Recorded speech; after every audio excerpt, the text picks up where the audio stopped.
welcome to Above Replacement Radio. I'm your host, Christian.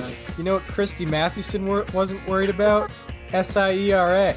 When you're thinking about Pedro Ciriaco, I mean, the only one that can compete is maybe Hannes Wagner's 1908 season. Over there on the other side of the screen is Daniel Curran. Like, if we just clip together every time we've talked about him on other people's profiles, we've done a Mickey Cochran episode.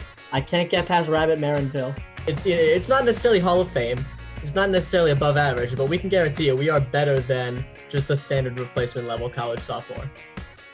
And welcome to Above Replacement Radio, where we're talking baseball Tuesdays and Thursdays. I'm your host, Chris Gianta. Over there on the other side of the screen is Daniel Curran. How you doing, Daniel? Chris, it's still getting very weird to me to hear you say Tuesdays and Thursdays. I'm just so used to hearing kind of whenever. It throws me off a lot. Yeah, the first change we had to endure was the new name, and now it's us kind of knowing when we're releasing podcasts. Yep. Shock. It's like we actually have a consistent posting schedule for once. Actually, we did at the start of it. Yeah. But yeah. Yeah. With radio, it was Tuesdays/Thursdays, depending on the time of the year. That's right. And then we did every Wednesday, which then sometimes turned into Thursdays for history. And then, during the season, it was all over the place. But I feel like it will probably get there eventually anyway. But we have to enjoy us being organized while we can. Exactly. Because we have no idea what can happen. But anyway, we have a special player history episode talking about Frank Robinson, one of the all-time greats. One of the underrated all-timers. Yeah, sure. Underrated all-timer. You know, he played, his greatness probably got overshadowed by guys like Willie Mays and Hank Aaron, maybe even Roberto Clemente, but he was right there with them. Right up there with them in terms of absolutely numbers, in terms of success. He really did it all. He was able to do everything that a major leaguer could in their career, and we're going to get right into that. So we'll start with the origins of Mr. Frank Robinson. And he was born in Beaumont, Texas. And briefly after he was born, his parents divorced and his mother moved the family to California. And Frank grew up mostly in West Oakland, California. And Frank actually got external motivation from his father unintentionally, when his father apparently told Frank's brothers that he, quote, will never make a Major League Baseball player. So Robinson right then and there had the motivation after hearing of this statement. And he grew up playing baseball, basketball, and football. And he joined the American Legion team that was coached by a well-known baseball and basketball coach named George Poles. And he did that when he was 14, and this was kind of his first step in playing very, very competitive baseball. And after graduating high school, Robinson had the talent enough to sign with a major league organization, and he signed with the Cincinnati Reds for $3,500. So Frank Robinson is now a professional baseball player on his way to proving his father wrong. And in 1953, he got off to a great start. He hit .348 and slugged .656 in just 72 games with Class C Ogden. So he's still a long way up the mountain for him, but he's at a good place right now. And in 1954, he mostly played in Class A Columbia, where he hit .336 and slugged .591 in 132 games. So he is still playing excellent ball. But unfortunately, in 1955, a shoulder injury shortened his season to just 80 games, where he hit .263 and slugged .531. Despite the injury, the Reds were able to look past this, and he ended up joining the MLB roster in the beginning of 1956. So for Robinson, the minors to the majors was a relatively easy transition, and it's shown, not only in his first year, but his first 4 years in the big leagues. And in 1956, he made his major league debut on April 17th, which was where he went 2 for 3 with a walk and a double.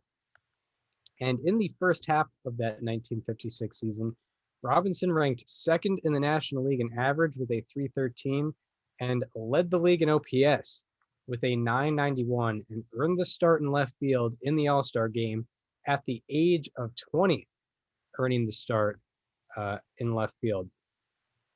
And he ended up hitting 290 with a 936 OPS, 143 OPS plus, and 145 weighted runs created plus in 1956. And he led the league in hit by pitches with 20 and runs scored with 122. What a combo. Yeah. Well, there's probably a correlation. You get hit and you Get hit, get in. You eventually find your way home. And he became known for his willingness to get hit. And Earl Weaver later remarked, quote, nobody had more guts at the plate than Frank. He actually curled his upper body and head over the plate and dared pitchers to hit him, unquote. So Robinson became known for being able to take a pitch to the body. And he ended up finishing 4th in B-WAR and 5th in F-WAR in that 1956 season. And he won Rookie of the Year and finished 7th in the MVP vote. And his 20 hit by pitches are the most in a single season by a player in their age 20 season or younger. How about that? And his 1956 is the only rookie season in baseball history with 36 plus home runs, 5 plus triples, and an OPS plus of 140 or better. How about that? It is also the only rookie season in baseball history with 35 plus home runs, 25 plus doubles, and 120 plus runs scored. How about that? And the Redlegs, as they were referred to at that point, finished above 500 for the first time in 12 years and went 91-63 and finished 2 games behind the pennant-winning Brooklyn Dodgers. And a fun fact, if you're wondering why they were called the Redlegs, because historically they have been the Reds, even back in the dead ball era. Cincinnati's baseball team was known as the Redlegs from 1954 to 1958 because their GM preferred to be called that. And that was because, this name change was coincided with the Red Scare, which was when the fear of communist infiltration within the American government was at an all-time high. If you've heard of McCarthyism, that's where that comes from. And as a result, the Reds, for about 5 years, were named the Redlegs because they did not want to be accused of promoting communism, I guess. Fair enough. Pretty hilarious. Fair enough in the 1950s. Yeah. So now we move into 1957. Name controversy aside, Frank Robinson was still doing his thing. He finished 3rd in average with a 322, 7th in OPS with a 905, 8th in OPS plus with a 135, and 7th in weighted runs created plus with 137. This gave him 4th in B-WAR and 4th in F-WAR. He also finished 9th in the MVP vote in 1957. And Frank Robinson became the only player to have multiple seasons with 665 plus plate appearances, a 135 OPS or better, and an 8 plus stolen bases through their age 21 season. Despite this great play from a young Frank Robinson, the Redlegs weren't able to contribute as a team. They went 80-74 and finished 4th in the National League. And now in 1958, Frank Robinson slumped a bit in the first half because his average was 249 and his OPS was 722 with only 8 home runs and 23 RBI in 68 games. In the second half, he hit 285 with a 960 OPS, 23 home runs, and 60 RBI in 80 games. So in total, he hit 269 with an 854 OPS, a 118 OPS plus, and 120 weighted runs created plus. He won the Gold Glove and finished 19th in the MVP vote, but the Redlegs went 76 and 78, finishing 4th once again in the National League. And now on to 1959, where he starts to, get something going. He finished 6th in average with a 311, 3rd in OPS with a 975, 5th in OPS plus with a 153, and 4th in weighted runs created plus with a 149. And he finished 6th, breaking the top 10 in stolen bases for the first time with 18 stolen bases. And along with that, he hit 316 with runners in scoring position in that 1959 season. He finished 7th in B WAR, 6th in F WAR, and he finished 9th in the MVP vote. And it is the only season by a player in their age 23 season or younger with 35 plus home runs, 125 plus RBI, and 15 plus stolen bases. How about that? And the Reds, as they were referred to now, went 74 and 80 and finished 5th in the National League. So now we are on to a 3-year stretch of Frank Robinson's career, which were his best days in Cincinnati. So as we turn the decade over to the 60s, in 1960, Frank Robinson finished 8th in average with a 297. He led the league in slugging percentage with a 595, OPS with a 1002, OPS plus with a 169, weighted runs created plus with a 168. He led the league in all of those. He finished 6th in wins above replacement on both websites, but he got 20th in the MVP vote. Probably deserved a little better, but you know what? It was 1960. The writers didn't exactly know better. The Reds went 67 and 87, which wasn't good. It was 6th in the National League. So now on to 1961, where Frank Robinson continues his dominance, finishing 6th in average with a 323 and 3rd in stolen bases with 22. And he ended up leading the league in sacrifice flies with 10, slugging with a 611, OPS with a 1015, OPS plus with a 164, and weighted runs created plus with a 156. And he ended up finishing 4th in B WAR and 4th in F WAR. But because of his ability to drive in runs, hit home runs, and the team success, Frank Robinson won 1961 National League MVP. And it is the only season by a player in their age 25 season or younger with 35 plus home runs, 30 plus doubles, 7 plus triples, and 20 plus stolen bases. How about that? And it is also the only season in baseball history with 22 plus stolen bases, less than 4 caught stealings, and 120 plus RBI. How about that? And part of the reason, Robinson was able to win the MVP in 1961 was because of the Reds' success. The Reds went 93 and 61 and won the National League pennant. So now we're in the World Series. And the Reds and Yankees split the first 2 games while Robinson went 1 for 6 with 2 walks in that series. And then in game 3, Robinson came up with a man on first and 2 outs in a scoreless ball game, looking to break the scoreless tie. With 2 outs, Frank Robinson lines a hit to left. It bounces off the wall on the first hop for a double. Chacon trots on home with the first run of the ball game. Now Roger Maris.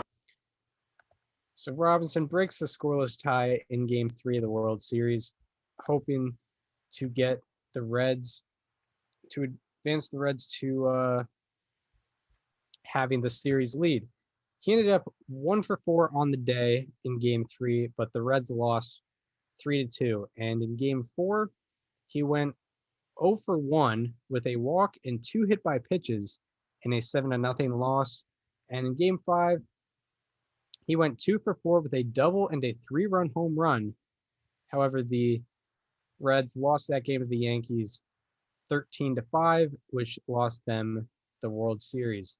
Robinson, as a whole in the series, ended up putting up a 933 OPS. So now we're on to 1962, where arguably probably had a better season. In 1962, Robinson finished second in average with a 342 average, a career high in average, I might add. And he also was seventh in stolen bases with 18. That is not very high for seventh. Yeah, this was stolen bases were not huge in the 50s and 60s. No, they weren't. I was, funny. I was just rewatching the John Boyce, I think it was the Mariners documentary with Alex Rubenstein from Secret Base. And like they literally mentioned like stolen bases were cool in like the 20s and 30s, and then they weren't cool. And then if they became cool again, and then they weren't again. I think it was from the Mariners doc. It may have been a different video. Yeah, because like the 1980s, people couldn't stop stealing bases. But yeah. 50s and 60s, like you could lead the league with 25. It was pretty wild. But Robinson, when there were men in scoring position possibly stealing bags, Robinson hit 390 with runners in scoring position in 1962, which led him to having a career high 136 runs batted in. And he also led the league in times on base, hit by pitches with 11, runs scored with 134, doubles with 51, on base percentage with a 421, slugging with a 624, OPS with a 1045, OPS plus with a 173, and weighted runs created plus with a 171. And he finished second in B WAR and second in F WAR. And he finished fourth in that MVP vote. 1962 NL MVP. We've talked about it before. Handed it over to the guy with a 720 OPS and 6 wins above replacement. Probably should have gone to someone else, and not Robinson. Probably should have gone to Willie Mays. But yeah, we've discussed that on a different show. That's a discussion from episode 36, part 1. So Robinson's 1962 is the only season in baseball history with a 420 plus on base percentage, 35 plus home runs, 50 plus doubles, and 15 plus stolen bases. How about that? And Robinson remains the only player in baseball history with 240 plus career home runs and 90 plus stolen bases through his first 7 seasons. How about that? With that 1956 to 62 run, was dominant like no one, in a way that no one else had been dominant. And the Reds had another great season, actually better than the year before. They went 98 and 64, but that was not good enough to win the National League. They finished third in the National League with that 98 and 64 record. So now Robinson is in another era of his career where he's not having the same career years that he did in 61 and 62, but he's still very consistent and a very good ball player for the next 3 years in Cincinnati. So we go into 1963 where Frank Robinson hits 259 on the year with an 821 OPS, 133 OPS plus, 132 weighted runs created plus. He also hit 316 this year with runners in scoring position, and he finished fourth in stolen bases with 26, and he led the league in hit by pitches with 14. And the Reds would end up going 86 and 76 this season, finishing fifth in the National League. And in 1964, on September 15th, the Reds seemed very out of it. They were 8.5 games behind in the pennant race on September 15th as the season was pretty much winding down. But over the next 12 games, with the pennant still in sight for Frank Robinson, Robinson hit 362 with an 1125 OPS and 12 RBI in those 12 games as the Reds went 11-1 and took a 1-game lead in the pennant race. And in the final 5 games of the season, Robinson hit 389 with a 1077 OPS. But the Reds went 1-4 and ended up losing the pennant race by a 1-game margin despite Robinson's efforts. And Robinson, as a whole, in 1964, ended up finishing 10th in average with a 306, third in OPS with a 943, fifth in OPS plus with a 160, and sixth in weighted runs created plus with a 156. And he was spectacular with runners in scoring position once again, hitting 331 in those situations, and he finished fifth in stolen bases with 23, finished fifth in B WAR, and finished fourth in F WAR. And the writers in 1964 probably preferred F WAR, as he finished fourth in the 1964 MVP vote. So now we move to 1965, and he hit 296 with a 925 OPS. Very good season. 151 OPS plus and 150 weighted runs created plus. He finished fourth in OPS and fifth in both the league adjusted versions of it. He led the league in hit by pitch once again with 18, and he finished 18th in the MVP vote. The Reds went 89 and 73, finishing fourth once again in the National League. And interesting stuff started brewing in Cincinnati. The owner, Bill DeWitt, infamously described Robinson as, quote, an old 30. And he traded him to the Baltimore Orioles for Jack Baldwin, Milt Pappas, and Dick Simpson. And on Society for American Baseball Research, Frank Robinson was pretty stunned. He said, quote, my mind went blank when the trade was announced. But when I thought about it, I changed my thinking. I did not feel I had anything to prove. Yet I wanted to prove to Bill DeWitt that I was not done at age 30. And for basically the next 6 seasons, Frank Robinson is sticking it to Bill DeWitt and sticking it pretty hard. And it comes out with a vengeance in the 1966 season. Now, he was already doing great in 64 and 65, but he really ramps it up. So in 1966, Frank Robinson hit a home run in each of his first 3 games, and through his first 11 games, he was hitting .474 with a 1618 OPS, while the Orioles went 10-1.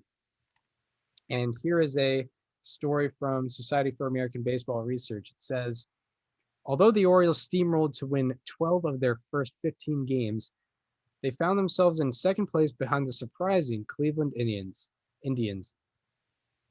When the Tribe visited Baltimore in early May, they split the first 2 games before the Orioles won the opener of a Sunday doubleheader.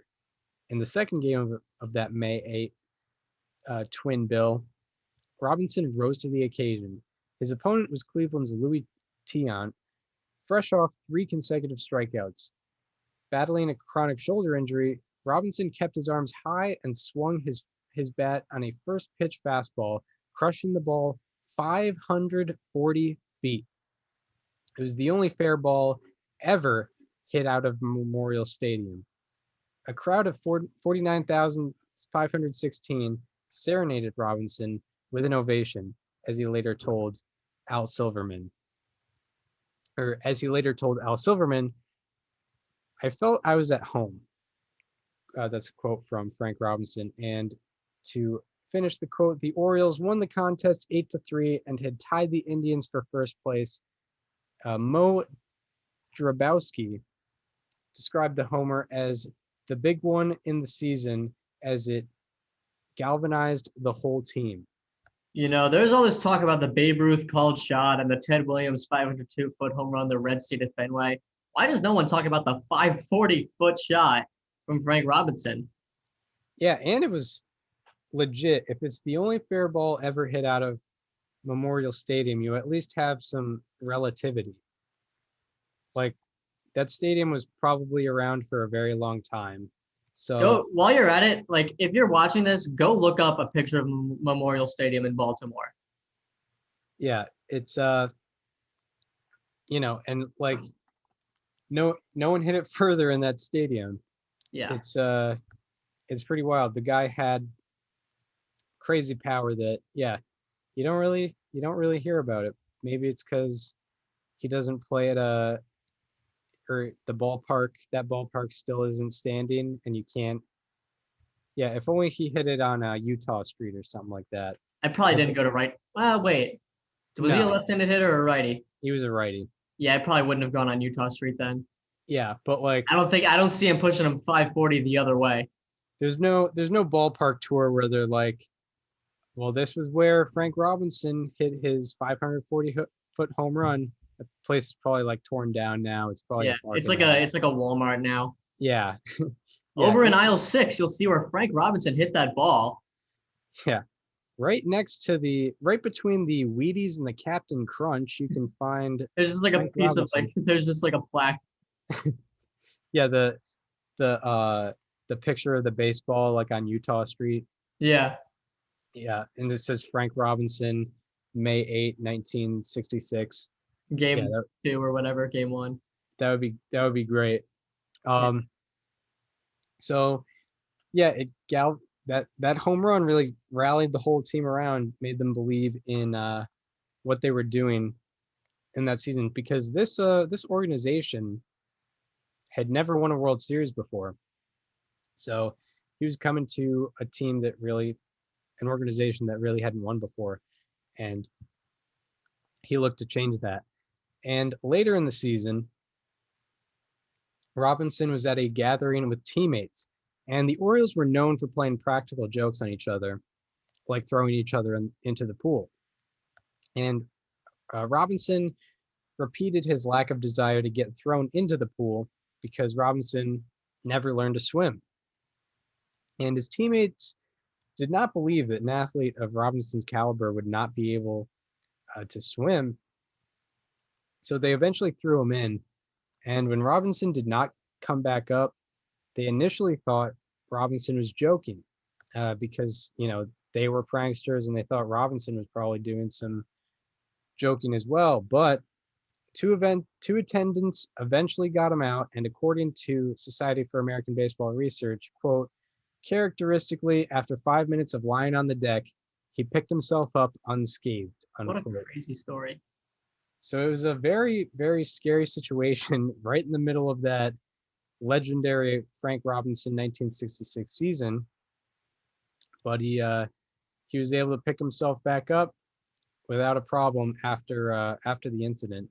And Frank Robinson ended up winning the Triple Crown, hitting .316 with 49 home runs and 122 RBI.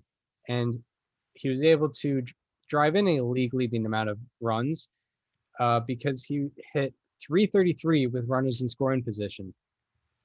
And he also led the league in total bases, sacrifice flies with 7, runs scored with 122, the entire quadruple slash line, slashing .316, .410, .637, .10, 40, 637, .10, 47, and also led the league in OPS plus with a 198 OPS plus and weighted runs created plus with a 195. And he ended up leading the league in both B WAR and F WAR.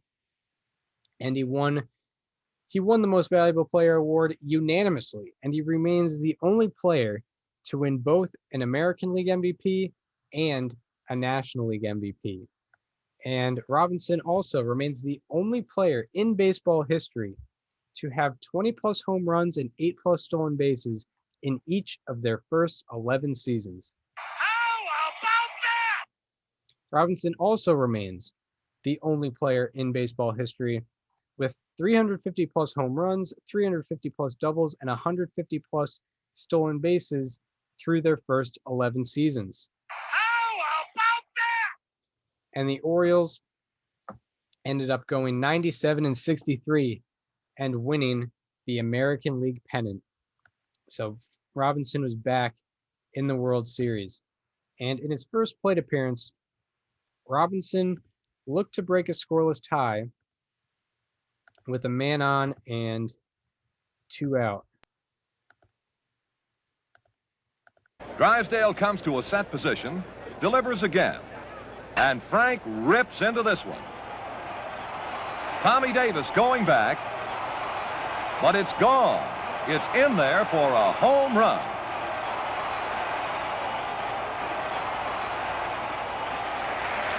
Russ Snyder rounds third base and trots on home with a first run of this 1966 World Series. And here comes Frank Robinson, he's still spearheading the Orioles, just as he did during the season in pacing their pennant drive. Robbie led the circuit in hitting, runs batted in, and homers to become the first American League Triple Crown winner since Mickey Mantle in 1956. Shout out to the commentary, reminding us of Robinson's greatness in the 1966 season. He ended up 2 for 5 in the day. And my mistake, there was a man on and 1 out. He was in the 3-hole. And he ended up 2 for 5 on the day in that game 1 in a 5-2 win over the Dodgers. And in game 2, he went 1 for 3 with a triple and 2 walks in a 6-0 win. In game 3, he went 0 for 3 in a 1-0 win. So that made game 4 a potential clincher. And in that game 4, the game was scoreless in the bottom of the 4th, with Frank Robinson looking to change the story. Frank Robinson steps to the plate in the Oriole 4th with 1 out and nobody on. Drysdale fires, and Robbie blasted deep to left. It's a home run. A tremendous drive of 410 feet. That's number 2 for Robbie in the series. He topped the majors with 49 during the season, and Dodger pitching hasn't been able to slow him down a bit. Frank heads for the bench, and So Frank Robinson gives the Orioles the lead in the game 4 potential clincher. And Robinson ended up 1 for 3 on the day with the only run scored and run batted in of the game, giving the Orioles a 1-0 win and making Robinson a World Series champion. And Robinson throughout the series hit .286 with a 1232 OPS with 3 RBI. And as a result, he won World Series MVP. What a fantastic year. You get MVP, Triple Crown, batting title naturally, and World Series MVP. And actual MVP. And American He League. was he won 2 MVPs in the same season. He did. It's, man, what a year. Not even Mike Trout has done that with All-Star MVP. Yeah. It was 14 and 15. Oh wait, no, he did do that in 14. Okay, yeah. Mike Trout has done it with all, but not with the. I think he'd rather have World Series. Yeah, I would, as a guess, I would say that's true. He also retired Sandy Koufax. Yeah, that was Koufax's last game was game 1 or game 2, I think. Yeah. It was his last World Series. Not even Koufax could silence the 1966 Orioles. Koufax in his peak, mind you. Yeah, he was only 30. That's right. So now we move on to 1967. And through the Orioles' first 67 games, ironically enough, Frank Robinson was hitting .336 with a 1110 OPS. He was on pace for 51 home runs and 143 RBI. And in the 68th game on June 27th, after getting on base via single in his second plate appearance, Brooks Robinson hit a ground ball to the third baseman, who threw it over to second base. Robinson went to break up the double play, but in the process, he hit his head on the second baseman's knee and ended up with a concussion and prolonged double vision. He ended up missing 32 games because of this, and then after that, he hit .282 with a .834 OPS in his final 61 games. And later on, Robinson claimed, quote, "I don't know how much I left at second base, but I haven't been the same hitter since." And in the year, he ended up finishing second in average with a .311, second in OPS with a .979, second in OPS plus with a .187, and second in weighted runs created plus with .183. He also finished 7th in wins above replacement on both websites. He finished 11th in the MVP vote, and the Orioles went 76 and 85, finishing 6th in the American League. So now we go to 1968. Even if it was the year of the pitcher, it didn't really slow Frank Robinson down that much, except injuries did. He had different injuries throughout the season that limited him to 115 starts and 130 total games played.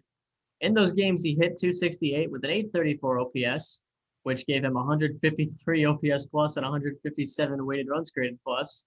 That doesn't seem right, but it is. Only in 1968. Yeah.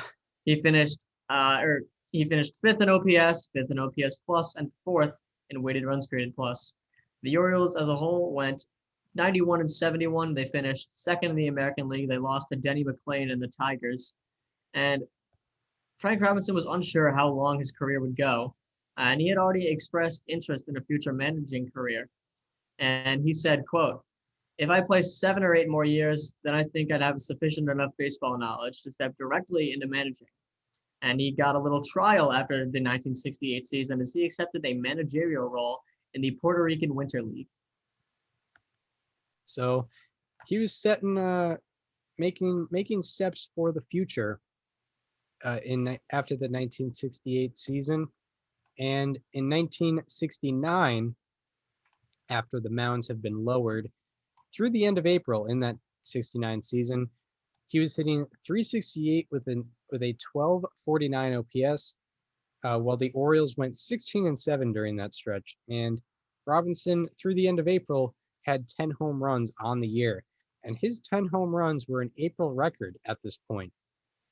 And also during the season, Robinson established himself as a clubhouse guy by proclaiming himself a quote-unquote judge, where he would wear a robe and a mop on his head as a wig, and handed out fines for quote-unquote crimes, team crimes, such as missing the team bus or missing the cutoff man. So, 2 very different things. yeah, he really took over a role in leadership in a fun way in the 1969 season. And the fines were eventually donated to a Reds catcher whose wife died giving birth to their 4th child, making those fines go to a good cause. And Robinson ended up finishing in 1969. He ended up finishing 4th in average with a 308 average, 6th in OPS with a 955, 5th in OPS plus with a 165, and 4th in weighted runs created plus with a 166. And he finished 4th in B WAR and 4th in F WAR, and he finished 3rd in the MVP vote. And the Orioles went 109 and 53, 109 and 53 for the best record in the American League in 1969. And now we're on to the ALCS.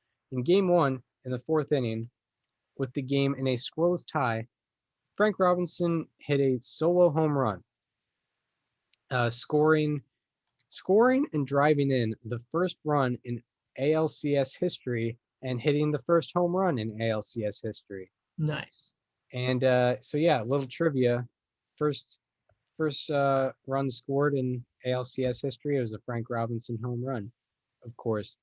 So he can add that to the list. Robinson also ended up 1 for 3 with 2 walks on the day, as the Orioles won 4-3 in 12 innings over the Twins. Then Game 2, he went 2 for 5 with 2 doubles in a 1-0 win. And then in Game 3, he went 1 for 4 with a walk and an RBI single in an 11-2 win, advancing them to the World Series. And Robinson hit .333 with a 1217 OPS throughout the series. And Orioles now in the World Series. And in the first 2 games of that World Series, Robinson went 0 for 7 combined with 1 walk, while the Orioles split those games with the Mets. And in the next 3 games, Robinson went 3 for 9 with 3 walks and a home run, significantly improving his performance. But the Orioles lost all 3 of those games to lose the series. And throughout the Mets. Yeah, the Miracle Mets, that he was facing off against Tom Seaver, Jerry Kuzman, Gary Gentry, Nolan Ryan in a relief appearance. They were pretty tough on the Orioles. And throughout the series, Robinson only had 1 plate appearance with a runner in scoring position. oddly enough. So even though he wasn't driving anybody in, there wasn't really any opportunity for him to drive anybody in. So it was the 1969 World Series was a dud for the Orioles, for lack of a better term. But ended the decade, and Frank Robinson was excellent throughout the entire decade. So we're going to recap it for you. From 1960 to 1969, in that decade, Robinson hit 304 with a 962 OPS, 166 OPS plus, and 164 weighted runs created plus, and averaged 32 home runs and 14 stolen bases per year in the 1960s. Also in the 1960s, Robinson ranked 12th in stolen bases, 10th in BSR, 7th in average among Fangraphs qualifiers, 4th in home runs, tied for 3rd in doubles, 3rd in runs scored, 3rd in RBI, 3rd in walks, 1st in hit by pitches, and 1st in OPS. And Robinson also ranked 4th in B WAR and 3rd in F WAR throughout the 1960s. And also in the playoffs in the 1960s, had a 1008 OPS in the playoffs in that decade. So now we turn over the decade onto 1970. So now in 1970, on June 25th, Robinson displayed quite the will to win, and this is a quote he gave to renowned journalist Peter Gammons of the Boston Globe. Quote, "Frank made a game-saving catch in the 13th, robbing Reggie Smith of a home run with the bases loaded, but he cracked a rib on the fence railing, so he couldn't swing the bat properly. Without tipping off the Red Sox fielders in the top of the 14th, he crossed up everybody by laying down a bunt with the runner on third beating it out, driving in a run. He couldn't swing the bat, so he found another way to win. That's just what Frank Robinson does. When he can't hit, he'll still drive him in a different way. And would you know it, the next day, Robinson casually hit 2 grand slams in back-to-back innings, which is the biggest FU I've ever seen. Yeah.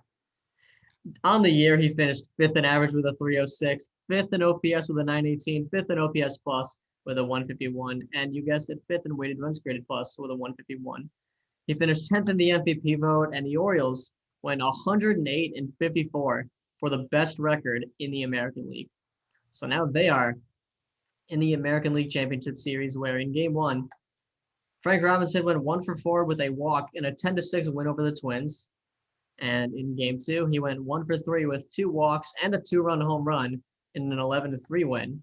And then in Game 3, he went 0 for 3 with 2 walks in a 6-1 win to advance the Orioles to the World Series. And throughout the ALCS, Robinson put up a 967 OPS.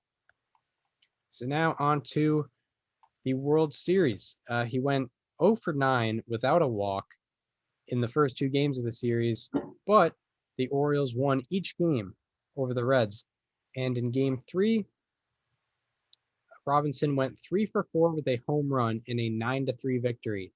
And then in Game 4, Robinson hit a game-tying RBI single in the 3rd inning and ended up 1 for 4 on the day, while the Orioles lost that potential clincher 6-5. Then in Game 5, after the Reds opened up the game by scoring 3 runs, Robinson looked to close the gap with a man on in the first. He's holding. Long ball. Hit deep to left field. That one is going. Goodbye.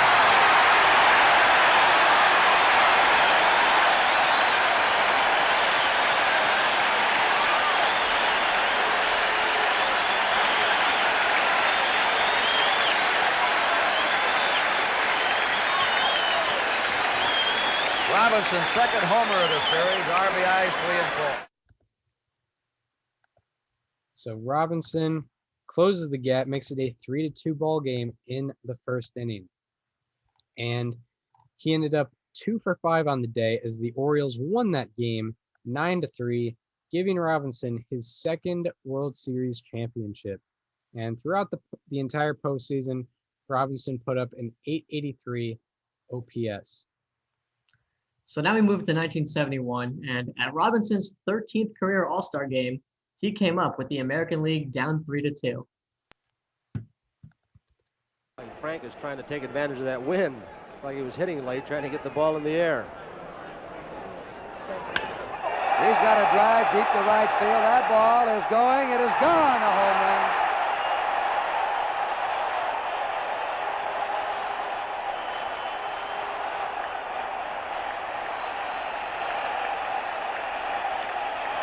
Certainly talk about place hitting.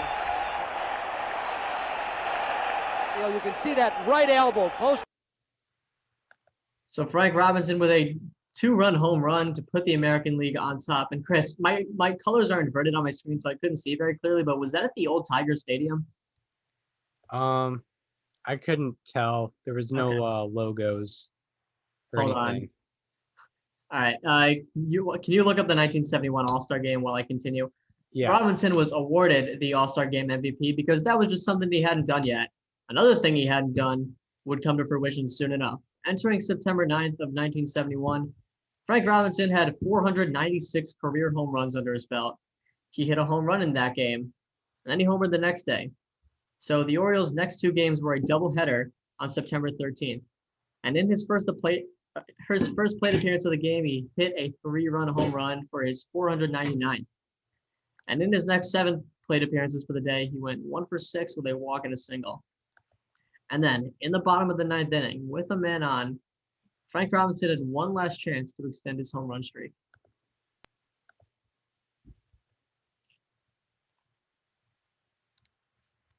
Looks to check Powell at first. Delivers.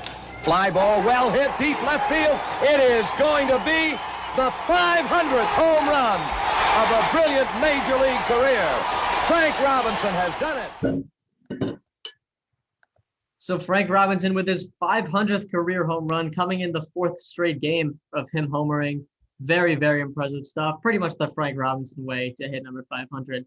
By the way, Chris, I looked it up. That All-Star game was at Tiger Stadium. Way to go. Yeah. Even with inverted colors, I can still see that, except I can't see regular colors because I'm colorblind. And anyway, Frank Robinson ended up hitting 281 on the season with an 894 OPS. He had 153 OPS plus and 150 weighted runs created plus. He finished 4th in OPS, 4th in OPS plus, and 6th in weighted runs created plus. This gave him 3rd in the MVP vote. And overall, the Orioles went 101-57 with the best record in the American League. So, in the American League Championship Series, in the first 2 games, he went 0 for 7, but he combined that with a walk, and the Orioles won each of those games over the Athletics. And in Game 3, he went 1 for 5 with an RBI double in a 5-3 win, advancing the Orioles to the World Series. So now in the Orioles' 3rd consecutive World Series, in Game 1, Robinson went 2 for 4 with a solo home run in a 5-3 win over the Pirates. And in Game 2, he went 3 for 4 in an 11-3 win. So things were looking great for Robinson and the Orioles. Then in Game 3, he went 2 for 4 with a solo home run. However, that solo home run was the only run the Orioles would score, and they ended up losing 5-1, making it a 2-1 series lead. And then in his next 12 plate appearances, he went 0 for 9 with 2 walks and a hit by pitch, while the Orioles dropped both games 4 and 5. But one of those walks I just talked about came in the bottom of the 10th inning in Game 6. And the batter after him singled him to 3rd, and Robinson's 36-year-old legs were tested when Brooks Robinson put one in the air with 1 man out and a shallow outfield. The 1-2 to Brooks Robinson. Watching Frank at 3rd. Davalillo is under it. It's shallow. Davalillo's catch. Frank is coming. Here comes the throw. He scores, and the Orioles win.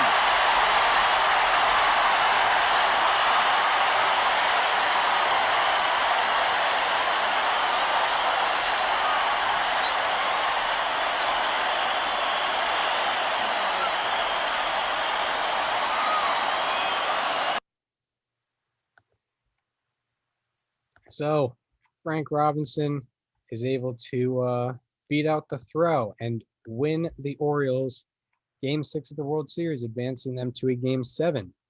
But in that Game 7, Robinson went 0 for 4 in a 2-1 loss. which lost the Orioles the World Series. But throughout the series, put up pretty good numbers, hitting .280 with an .877 OPS.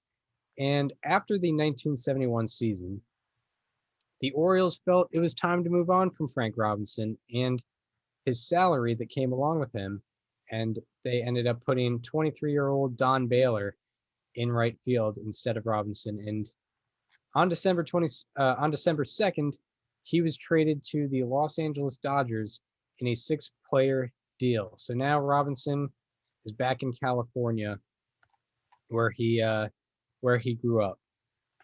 So in 1972, his number was retired by the Baltimore Orioles. They wasted no time doing that one. And he started the season characteristically as he played in 44 of the Dodgers' first 50 games, hitting .293 with a .900 OPS. And in the next 34 games, however, it didn't quite go his way as much.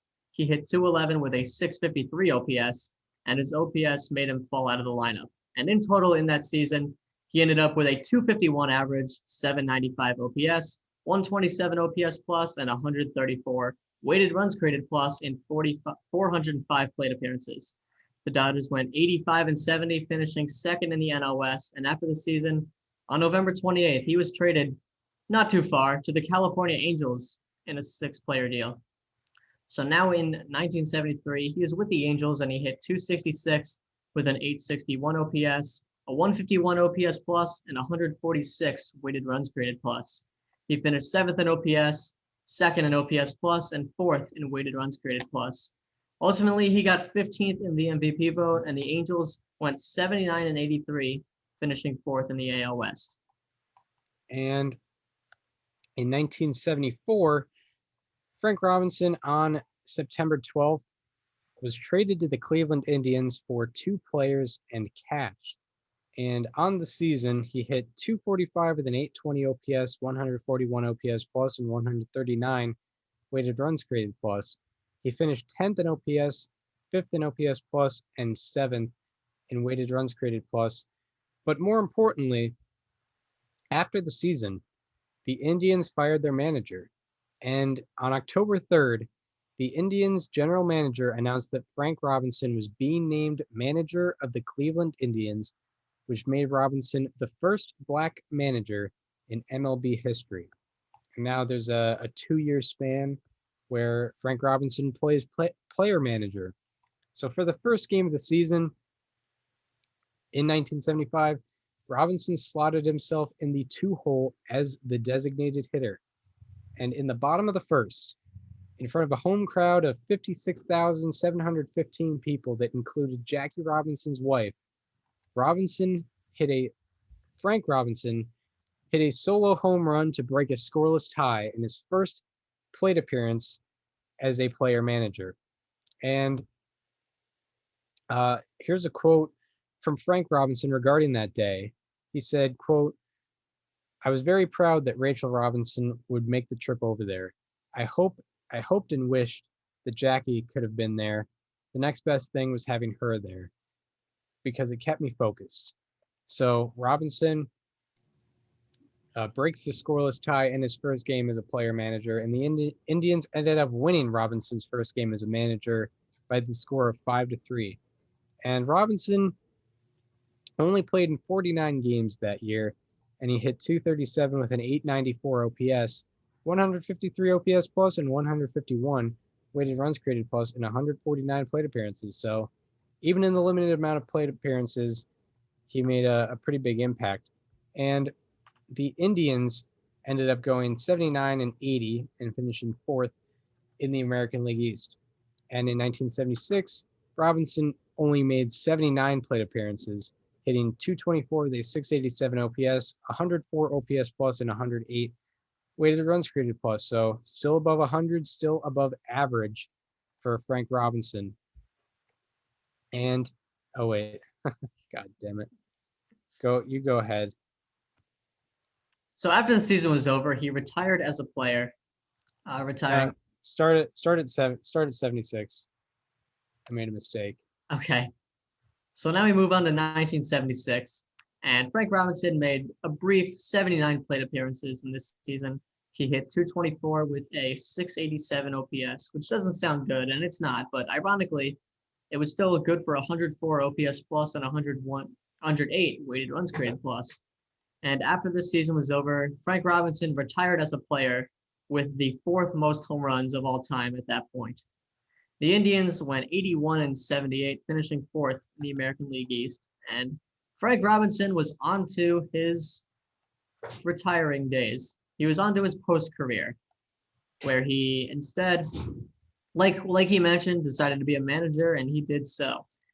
After a 26-31 start in 1977, the Indians fired Frank Robinson, and he had other coaching roles with the Angels and Orioles until he was hired for the San Francisco Giants managerial job in 1981.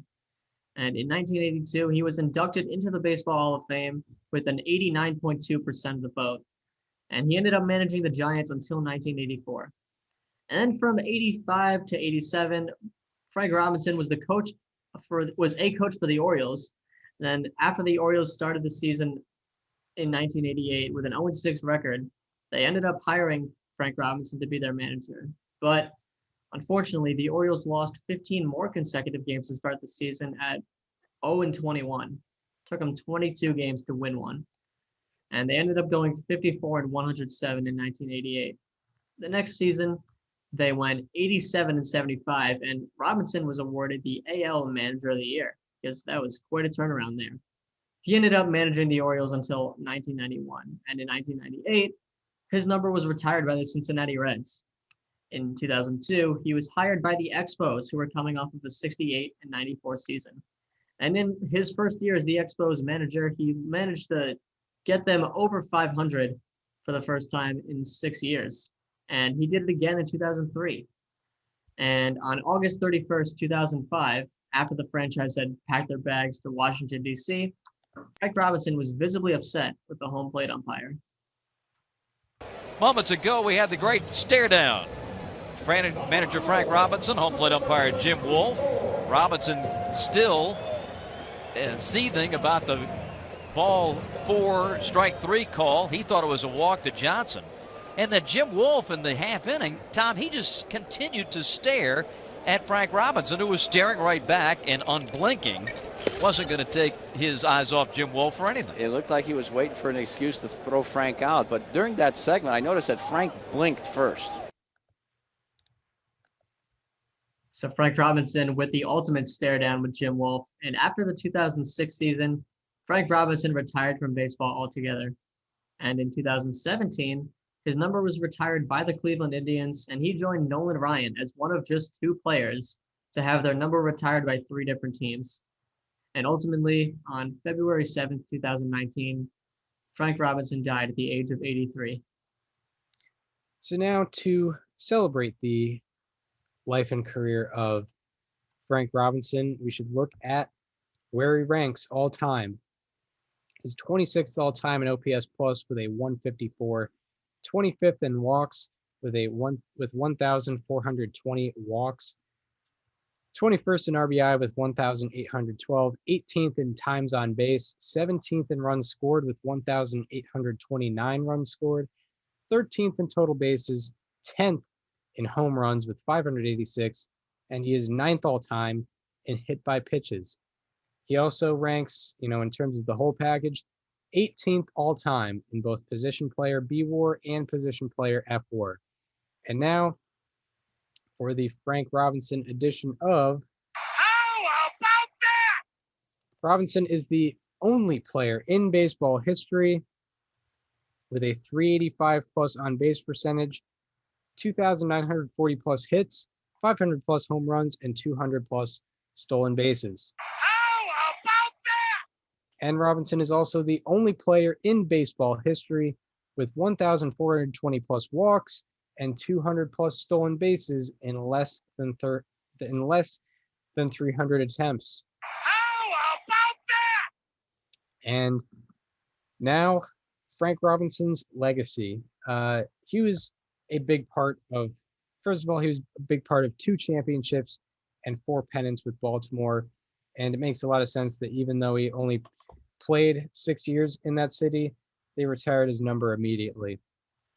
And the thing with Frank Robinson, like, and you pointed this out when I initially revealed it, he achieved everything that you could possibly achieve in baseball during his time. There wasn't a silver slugger during while Frank Robinson played, but if there was, he would have won plenty of them. So Robinson came into the league at 20, started in an All-Star game, then won Rookie of the Year, then won a Gold Glove 2 years later, an NL pennant, an NL MVP, and an NL pennant 3 years after that, a batting title, a Triple Crown, an AL MVP, an AL pennant, a World Series championship, and a World Series MVP in 1966, an All-Star Game MVP 5 years after, and he was inducted into the Hall of Fame, then eventually went into managing and won a Manager of the Year award.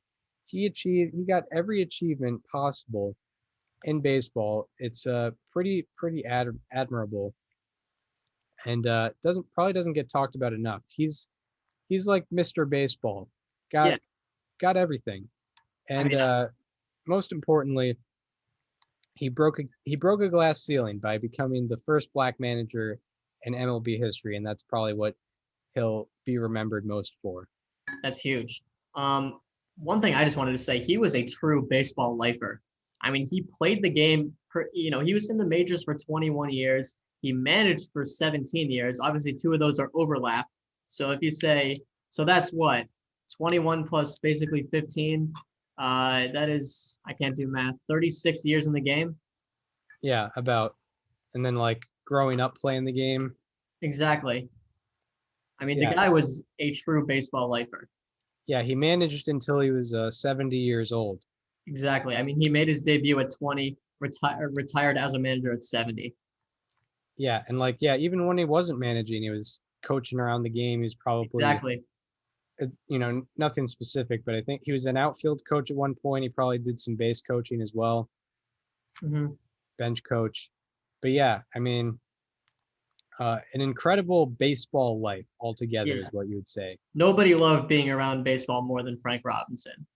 Yeah, that's a pretty good statement. Yeah, like we've talked about plenty of baseball careers, but this man had an unbelievable baseball life altogether, which was great to see. And wonderful to talk about Frank Robinson. He's a legend in many different ways. So yeah, very good. And yeah, I guess that leads into the reveal of the last player. The last player. We've gone through 29. We have one more. It's like the 10th inning of a perfect game.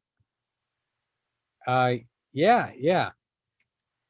It's like if Rich Hill got a chance to pitch the 10th before Josh Harrison homered. Right, exactly. I mean, except that was also not a perfect game anyway. So yeah, our last player that we will be talking about, he's our first native of the state of Kansas. I'll say first of all, and what I'll also say is in the history series, we've covered them all. We've covered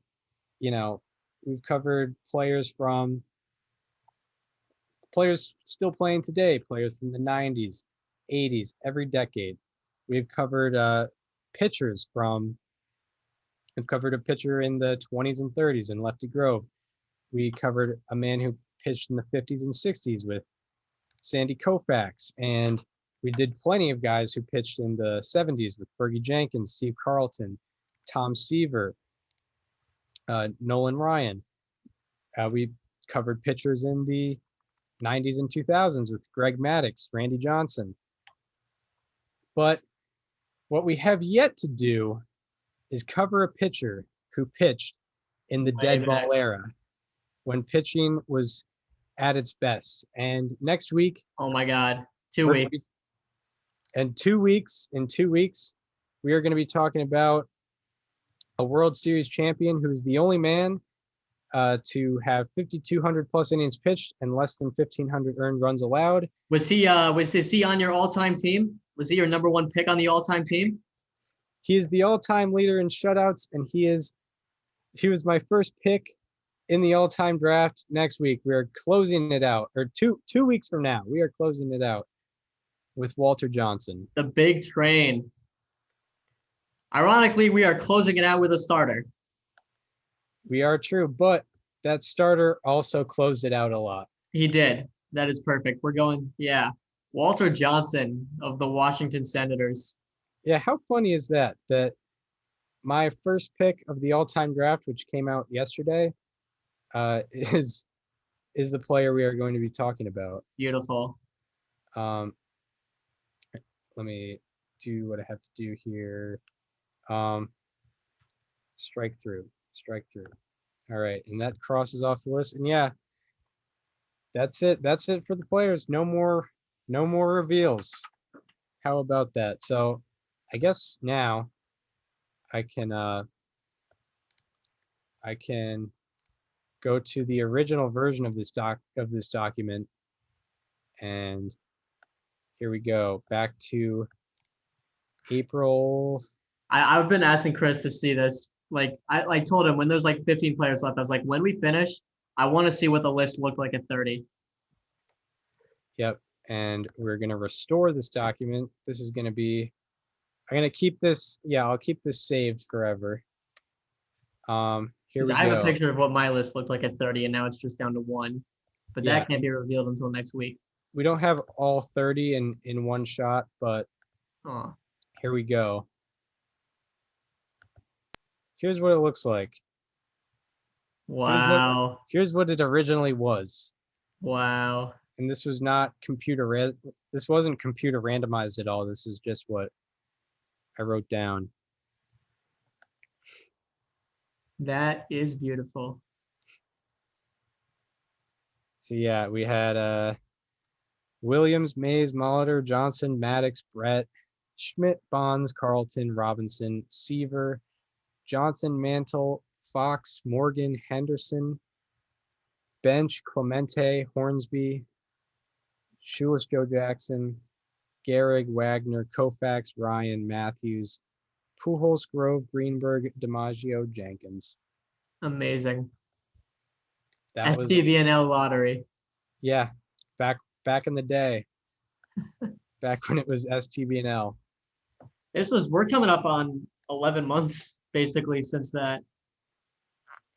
Yeah, basically, yeah, a month after like the pandemic got hot was when we started history. Started this.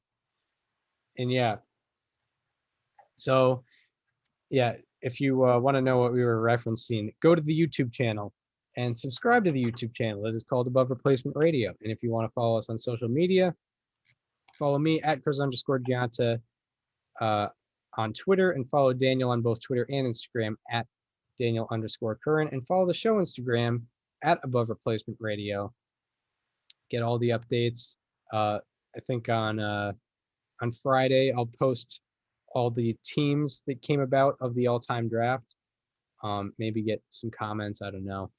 And we hope you enjoyed the Frank Robinson episode, and we hope to see you next week, where we will be talking about, or on Tuesday, where we're going to be previewing the American League East, and on Thursday, where we're going to be talking about the 2003 Florida Marlins. See you then.